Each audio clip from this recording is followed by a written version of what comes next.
സാധാരണ ഗൾഫിൽ നിന്ന് നാട്ടിലേക്ക് വിളിച്ചിട്ടുണ്ടെങ്കിൽ ഒരു ചോദ്യമുണ്ട് ഉമ്മ, ആരെങ്കിലും അങ്ങോട്ട് വരുന്നവരുണ്ടോ മോളെ? അല്ലെങ്കിൽ നമ്മൾ അങ്ങോട്ട് ചോദിക്കും, ആരെങ്കിലും ഇങ്ങോട്ട് വരുന്നവരുണ്ടോ? അങ്ങനെ വരുന്ന ആളുണ്ടെങ്കിൽ കൊടുത്തേക്കുന്ന ഒരു ഐറ്റമാണ് നമുക്ക് ഈ കാരേപ്പം. കാരേപ്പം എന്നാണ് നമ്മളെ നാട്ടിൽ പറയൽ, ഉണ്ണിയപ്പം എന്നും പറയും. ഉണ്ടാക്കാൻ അറിയാത്തതുകൊണ്ടൊന്നുമല്ല, പക്ഷെ എന്നാലും നല്ല ഓസയ്ക്ക് നാട്ടിൽ നിന്ന് കിട്ടുമ്പോൾ കഴിക്കാൻ ഒരു പ്രത്യേക സുഖം തന്നെയാണ്. അപ്പോൾ ഇപ്പം അങ്ങനെയുള്ള സാഹചര്യം ഇല്ലാത്തതുകൊണ്ട് വീട്ടിൽ തന്നെ ആക്കി തിന്നാന്ന് വിചാരിച്ച് അപ്പോൾ ഇന്നത്തെ റെസിപ്പി ഇത് തന്നെയാണ്. കണ്ടില്ലേ നമ്മളെ കാരേപ്പം, അതും നല്ല ഒതൻറ്റിക് സ്റ്റൈലിൽ തന്നെ നല്ല ടേസ്റ്റി ആയിട്ട് ഉണ്ടാക്കുന്നതാണ് നിങ്ങളായിട്ട് ഷെയർ ചെയ്യുന്നത്. അപ്പോൾ വീഡിയോ ഫുള്ളായിട്ട് കാണണം. നിങ്ങൾക്ക് ഇഷ്ടപ്പെടണമെങ്കിൽ ഒരു ലൈക്ക് ചെയ്യാൻ മറക്കല്ലേ. അതുപോലെ തന്നെ നിങ്ങളുടെ അഭിപ്രായങ്ങളൊക്കെ കമൻറ്റ് ചെയ്യണം. സബ്സ്ക്രൈബ് ചെയ്യാത്തവരൊന്ന് സബ്സ്ക്രൈബ് ചെയ്ത് സപ്പോർട്ടും കൂടി ചെയ്യണേ. അപ്പോൾ നമുക്ക് പെട്ടെന്ന് വീഡിയോയിലേക്ക് പോകാം. ഒരു 2 ഗ്ലാസ് പച്ചരി, അതായത് നമ്മൾ വൈറ്റ് റൈസ് ദോശയൊക്കെ ഉണ്ടാക്കുന്നത്, അത് നന്നായി കഴുകി ഒരു 4 മണിക്കൂർ വെള്ളത്തിൽ പൊതിർത്തി എടുത്തിട്ട് വെള്ളമൊക്കെ ഊറ്റി വെച്ചിട്ടുള്ളതാണ് ഈ കാണുന്നത്. ഇനി നമുക്ക് മിക്സിയിലൊന്ന് അരച്ചെടുക്കണം. അരച്ചെടുക്കുന്ന പറയുമ്പോൾ നല്ല ഫൈനായിട്ട് അരച്ചെടുക്കേണ്ട, ഒരു ചെറിയൊരു തരി വേണം. ഞങ്ങൾക്കറിയാമല്ലോ കാരേപ്പം നമ്മൾ തോന്നുമ്പോൾ ഒരു ചെറിയൊരു തരിയോട് കൂടിയിട്ടുള്ള മാവാണ് വേണ്ടത്. അപ്പോൾ ഞാൻ ഈ 2 ഗ്ലാസ് ഒരു 2 ബാച്ചായിട്ടാണ് അരച്ചെടുക്കുന്നത്. അതൊന്ന് അരഞ്ഞു കിട്ടാൻ പാകത്തിൽ മാത്രം നമുക്ക് വെള്ളം മതി. ഏകദേശം ഒരു 1/2 ഗ്ലാസ് വെള്ളമൊക്കെ മതി. അത് നിങ്ങൾ നോക്കിയിട്ട് ചെയ്യാം. അപ്പോൾ ഇത് ആദ്യത്തെ ബാച്ച് അരച്ച് റെഡി ആയിട്ടുണ്ട്. ഇനി നമുക്ക് രണ്ടാമത്തെ പ്രാവശ്യം ഇതേപോലെ അരച്ചെടുക്കുമ്പോൾ ഒരു കാര്യം ചേർക്കാനുണ്ട്. ഒരു ചെറിയ പഴം ഞാനിതിലേക്ക് ചേർക്കുന്നുണ്ട്. അപ്പോൾ നമ്മുടെ കാരേപ്പം നല്ല സോഫ്റ്റ് ആവാൻ വേണ്ടിയിട്ടാണ് ഈ ചെറിയ പഴം ചേർക്കുന്നത്. ശരിക്കും പറഞ്ഞാൽ ചെറിയ പഴം നമ്മളെ മൈസൂർ പഴമാണ് ചേർക്കേണ്ടത്. അതാകുമ്പോൾ ഒരു ചെറിയ പുളിയും ഉണ്ടാവുമല്ലോ.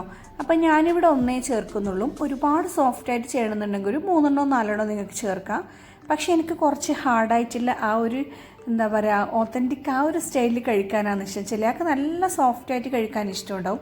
അങ്ങനെയാണെങ്കിൽ 2-3 പഴം ചേർക്കാം. അപ്പോൾ ഇതാ 2 കൂടി അരച്ചെടുത്തിട്ടുണ്ട്. അപ്പോൾ ചെറിയ പഴമൊക്കെ ചേർത്തുകൊണ്ട് കുറച്ചൊന്ന് തിക്കായിട്ടുണ്ട്. അപ്പോൾ നന്നായി ഇളക്കി ഒന്ന് മിക്സ് ചെയ്യുക. പിന്നെ നല്ല കട്ടിയാണെങ്കിൽ കുറച്ചും കൂടി വെള്ളം ചേർത്ത് ഒരു ദോശമാവിൻ്റെ ഒക്കെ ആ ഒരു കൺസിസ്റ്റൻസിയിൽ നമുക്ക് എടുക്കാം. ഇനി നമുക്കിതിലേക്ക് ചേർക്കുന്നത് ഇതാ കണ്ടില്ലേ, വെല്ലം ഉരുക്കിയതാണ്, അതായത് ശർക്കര പാനി എന്ന് പറയും. അപ്പോൾ നമ്മൾ വെല്ലം എന്നാന്നേ പറയല്. അപ്പോൾ അതൊരു 1/2 ഗ്ലാസ് വെള്ളത്തിൽ നന്നായി ഒന്ന് അലിയിച്ചെടുത്ത് അടുപ്പിൽ വെച്ച് ചെറിയ തീയിൽ എന്നിട്ട് അരിച്ചെടുത്തതാണ്. അരിച്ചെടുക്കാൻ മറക്കാൻ പാടില്ല, കാരണം വെല്ലത്തിലൊക്കെ ഇപ്പോൾ ഒരുപാട് ഇമ്പ്യൂരിറ്റീസ് ഉണ്ട് എന്നൊക്കെ കേട്ടിട്ടുണ്ട്. അതുകൊണ്ട് എപ്പം വെല്ലം ഉപയോഗിക്കുമ്പോൾ അത് അലിയിച്ചതിന് ശേഷം ഒന്ന് അരിച്ചിട്ട് തന്നെ ഉപയോഗിക്കാൻ നോക്കാം. അപ്പോൾ ഞാനിതിവിടെ കുറച്ചായി ആഡ് ചെയ്തിട്ടുണ്ട്. അപ്പോൾ ഒരു 3 പീസ് വെല്ലം എടുത്തിട്ടാണ് ഞാനിതിലേക്ക് ഉരുക്കി ഒഴിക്കുന്നത്. കാരേപ്പം പിന്നെ നമുക്കറിയാമല്ലോ അത്യാവശ്യം നല്ല മധുരത്തിൽ തന്നെ അത് ചെയ്തെടുക്കണം, എന്നാലേ ആ ഒരു ശരിക്കും ടേസ്റ്റ് ഉണ്ടാവുള്ളൂ. പിന്നെ നമ്മൾ എണ്ണയിൽ ഫ്രൈ ചെയ്തെടുക്കുന്ന എന്താണെങ്കിലും അതിന് കുറച്ച് മധുരം മുന്തി നിൽക്കണം, എന്നാലേ നമ്മൾ ചുട്ടെടുക്കുമ്പോഴേക്കും അത് ശരിയാവുള്ളൂ. അപ്പം ഞാൻ എന്തായാലും ഇവിടെ കുറച്ച് ആഡ് ചെയ്തിട്ട് അതിൻ്റെ മധുരം നോക്കിയെന്ന്. പക്ഷേ ബാക്കിയൊന്നും ഉണ്ടായില്ല. എനിക്ക് ഈ മധുരം ഫുള്ളായിട്ട് വേണ്ടി വന്നിട്ടുണ്ട്, കാരണം മോനെല്ലാം നല്ല മധുരമുള്ളതാണ് ഇഷ്ടം. അപ്പോൾ നിങ്ങളുടെ മക്കൾക്കൊക്കെ എങ്ങനെയാണ് ഇഷ്ടം എന്ന് വെച്ചാൽ ആ ഒരു ടേസ്റ്റിൽ ഉണ്ടാക്കിയെടുക്കാം. മധുരത്തിൻ്റെ കാര്യം എങ്ങനെയാണല്ലോ. കൂട്ട് റെഡി ആയിട്ടുണ്ട്. ഇനി നമുക്കിത് വേണ്ടത് കുറച്ച് തേങ്ങാക്കൊത്താണ്. ഞാനിവിടെ കുറച്ചധികം തന്നെ എടുത്തിട്ടുണ്ട്. അപ്പോൾ എനിക്ക് ഭയങ്കര ഇഷ്ടമായി കാരേപ്പത്തിൽ നിന്ന് തേങ്ങാക്കൊത്ത് കഴിക്കുന്നത്. അപ്പോൾ എല്ലാവർക്കും ഇഷ്ടമാവണമെന്നില്ല. അപ്പോൾ ഇതിന് പകരമായിട്ട് നിങ്ങൾക്ക് വേണമെങ്കിൽ തേങ്ങ ചിരകിയതും ഉപയോഗിക്കാം.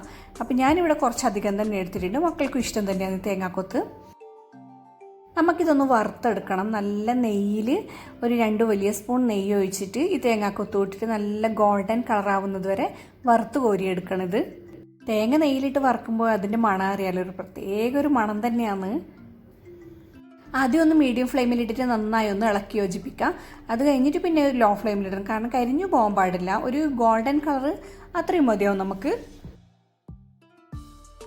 അപ്പോൾ ഇത് തേങ്ങാക്കൊത്തിൽ നല്ല ഗോൾഡൻ കളർ ആയിട്ടുണ്ട്. അപ്പോൾ ഇത്രയും മതിയാവും നമുക്ക്. ഇനി അധികം ആക്കിയാലും കരിഞ്ഞു പോവും. അപ്പോൾ നമുക്ക് ഫ്ലെയിം ഓഫ് ചെയ്തിട്ട് നല്ല ചൂടോടെ തന്നെ നമ്മുടെ ഈ മിക്സിലേക്ക് ഒഴിച്ചു കൊടുക്കാം. എന്നിട്ട് നന്നായി ഒന്ന് ഇളക്കി യോജിപ്പിക്കാം. ഇനി ഒരു പിഞ്ച് ഉപ്പും കൂടി ചേർത്ത് കൊടുക്കുക, ഇതിൻ്റെ മധുരം ഒന്ന് ബാലൻസ് ചെയ്യാൻ വേണ്ടിയിട്ട്.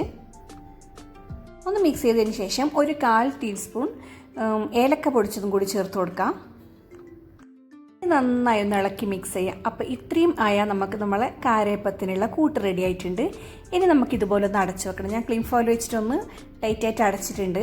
പിന്നെ നമ്മൾ ഉമ്മയൊക്കെ ചെയ്യുമ്പോൾ അതിൻ്റെ മുകളിൽ നല്ലൊരു തുണി വെച്ചിട്ട് നന്നായി ടൈറ്റായിട്ട് മൂടിയിട്ടുണ്ട്. ഇനി നമുക്കിതൊരു 8 മണിക്കൂർ ഇതേപോലെ തന്നെ റെസ്റ്റ് ചെയ്യാൻ വെക്കണം. ചൂടുള്ള ക്ലൈമറ്റൊക്കെയാണ് ഇപ്പം ഇവിടെ ഉള്ളത്, അതുകൊണ്ട് തന്നെ 8 മണിക്കൂർ ആകുമ്പോഴേക്കും അത്യാവശ്യം ഫെർമെൻ്റ് ആയിട്ട് വരും. അപ്പോൾ ഇതാ രാത്രി ഞാനിത് ചെയ്യുന്നത്.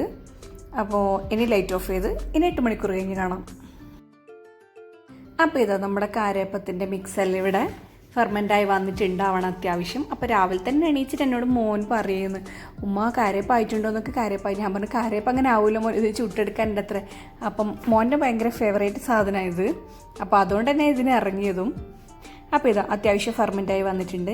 ഇനി നമുക്ക് നല്ല വെളിച്ചെണ്ണയിൽ, ആട്ടിയ വെളിച്ചെണ്ണ തന്നെ വേണേ, അപ്പോഴേ അതിൻ്റെ ആ ഒരു കറക്റ്റ് ടേസ്റ്റ് കിട്ടുള്ളൂ. അപ്പോൾ നാട്ടിൽ നിന്ന് വരുമ്പോൾ അത്യാവശ്യം വെളിച്ചെണ്ണ കൊണ്ടുവന്നുകൊണ്ട് അത് വലിയ ഉപകാരമായി. ഇപ്പം ഇതാ കണ്ടില്ലേ, നമ്മളെ കാരക്കുഴിയെല്ലാം വെച്ച് നല്ലോണം ചൂടാകുമ്പം അതിലേക്ക് വെളിച്ചെണ്ണ ഒഴിച്ചു കൊടുക്കാം. അപ്പോൾ കുഴിയിലൊക്കെ ഫുള്ളാവുന്ന രീതിയിൽ നമുക്ക് ഒഴിച്ചു കൊടുക്കാം. അപ്പം നമുക്ക് അറിയാമല്ലോ, എന്തായാലും നമ്മൾ കാരപ്പത്തിൽ കൂട്ടൊഴിക്കുമ്പോൾ അതിൽ നിന്ന് പുറത്തേക്ക് വരും.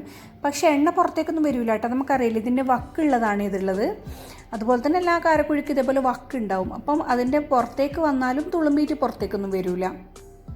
അപ്പോൾ ഇതാ എണ്ണ നല്ലോണം ചൂടാവുന്നുണ്ട്. ഒരു മീഡിയം ഫ്ലെയിമിൽ ഇട്ടിട്ടാണ് നല്ലോണം ചൂടാക്കുന്നത്.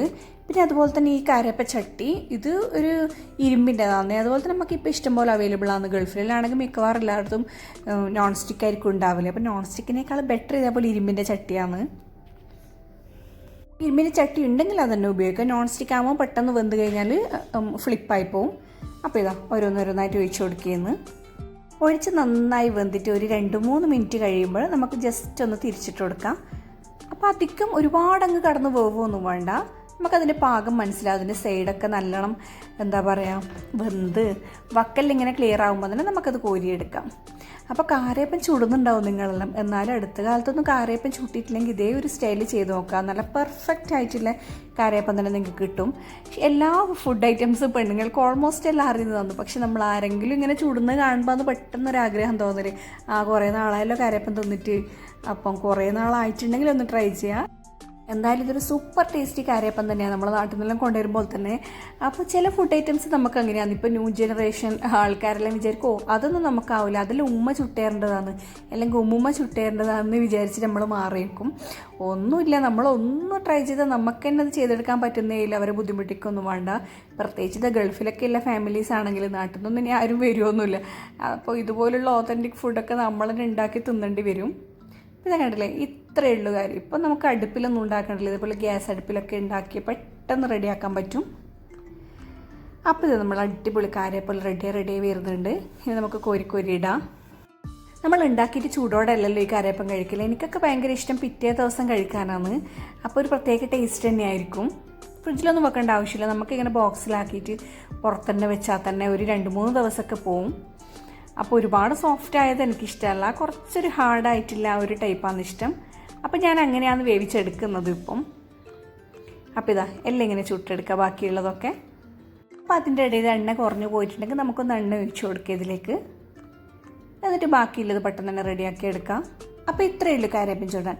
വീഡിയോ നിങ്ങൾക്ക് ഇഷ്ടപ്പെട്ടെന്ന് വിചാരിക്കുന്നു. ഇഷ്ടപ്പെട്ടെങ്കിൽ ഒന്ന് ലൈക്ക് ചെയ്യാൻ മറക്കില്ല, നേരത്തെ പറഞ്ഞ പോലെ. അതുപോലെ തന്നെ അഭിപ്രായങ്ങളൊക്കെ കമൻറ്റ് ചെയ്യണം. അപ്പോൾ ഇൻഷാ അല്ലാഹ് വേറൊരു നല്ല വീഡിയോ ആയിട്ട് പെട്ടെന്ന് തന്നെ കാണാം. അതുവരെ ടേക്ക് കെയർ, ബൈ.